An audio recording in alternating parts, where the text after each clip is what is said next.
Madame la secrétaire générale du ministère de l'Emploi et de la formation professionnelle de la République du Cameroun, Son Excellence, Monsieur l'ambassadeur Jacques-Marc Paille, auprès de la République fédérale d'Allemagne, Monsieur le maire de la ville de Bonn, Monsieur Nas, distingués invités, la diaspora camerounaise tout entière est dans la joie. Dans la joie parce que vous avez aujourd'hui accepté d'honorer de votre présence la cérémonie d'ouverture de la 3e édition du DABOC. Le DABOC qui, pour résumer, est la plateforme, se veut cette plateforme commune autour de laquelle les compétences de la diaspora camerounaise se retrouvent annuellement pour réfléchir sur une thématique bien claire afin de faire des propositions à leurs dirigeants au Cameroun.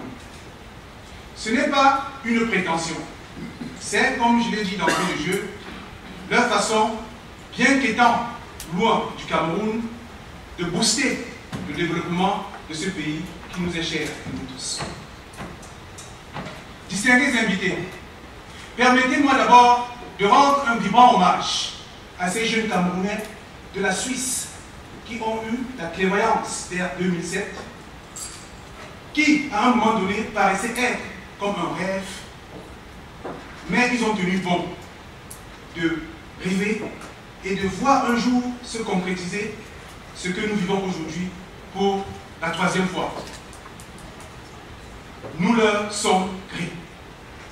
Parce que ce que nous sommes en train d'atteindre avec le DABOC est, comment dirait-on, n'est pas mesurable.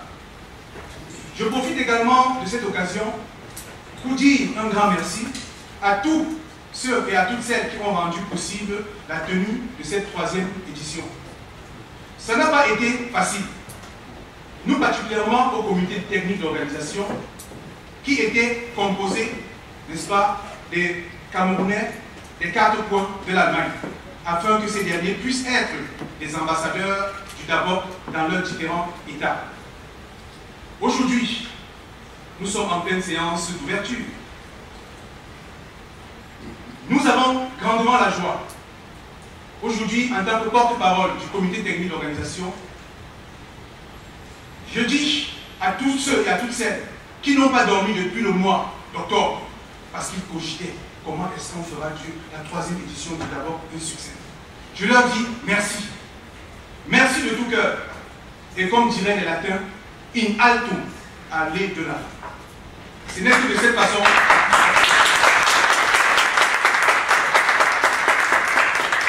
Ce n'est que de cette façon qu'étant des citoyens séquents, nous pourrions amortir, voire même booster le développement de notre cher pays, le Cameroun.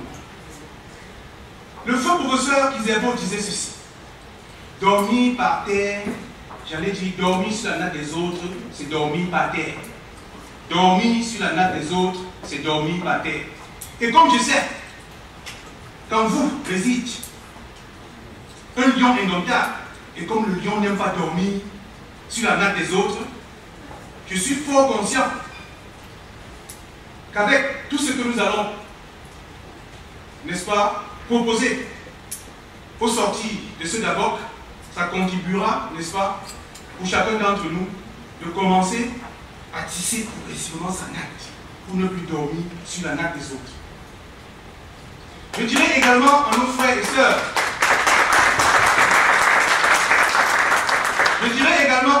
sœurs, de la diaspora, qu'il n'y a pas de diaspora crédible sans le patriotisme. Et à nos institutionnels, je leur dirai qu'il n'y a pas de diaspora efficace et efficiente sans son intégration holistique. Holistique, c'est-à-dire son intégration totale. Je crois que si ces conditions sont réunies, en me référant seulement à l'Allemagne.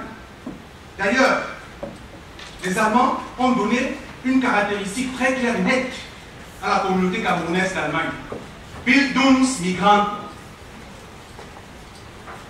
Bildung migrante. Je me préserve de faire la traduction en français.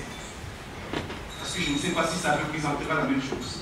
Mais à ces Bildung migrantes, nous leur demandons également de descendre de leur piédestal afin de faire du diplôme une réalité. Comme le disait notre Amchit, le diplôme est une présomption, il faut en faire une réalité. Ce n'est pas avec seulement le maximum de parchemins que nous aurons accumulé que nous allons aider le Cameroun. Non, ce n'est pas des actions concrètes. Et il ne saurait avoir d'action concrète sans le désir des institutionnels.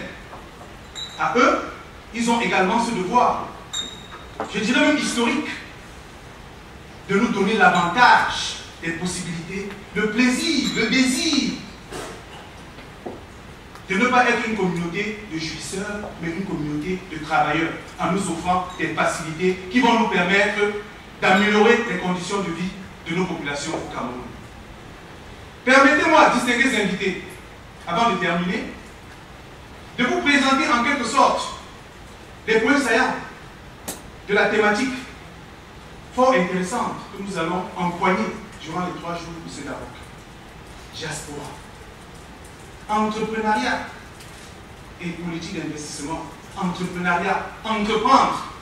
Pourquoi ne pas la transformer à apprendre à entreprendre et adapter également nos cursus scolaires à apprendre à entreprendre et non apprendre à être embauché. Parce que ce n'est que comme ça que nous... Ce n'est que de cette façon que nous allions, n'est-ce pas, transformer nos connaissances livresques en connaissances pratiques. Que nous allons transformer nos savoirs livresques, que nous allons nous transformer en pourvoyeurs d'emploi et non en demandeurs d'emploi. Merci à tout le monde, merci à votre brillante attention et vraiment à tous les Camerounais de la diaspora, je ne pourrais dire que nous devons caler de l'avant in altum et comme disait également les latins, ex-diaspora semper aliqui novi. De la diaspora doit toujours émerger quelque chose de nouveau. De la diaspora doit toujours émerger l'excellence. Nous devons toujours aspirer vers l'excellence. Pourquoi ne même pas être à la hauteur des dons indomptables? Si on parle des dons indomptables du sport, pourquoi ne pas parler des dons indomptables? Avons-nous honte de parler des dons indomptables de l'informatique? Avons-nous honte de venir des dons indomptables de l'économie? Avons-nous peur de venir des dons indomptables, n'est-ce pas, j'allais dire, des sciences humaines? Non, nous avons les potentialités. In altum. Merci.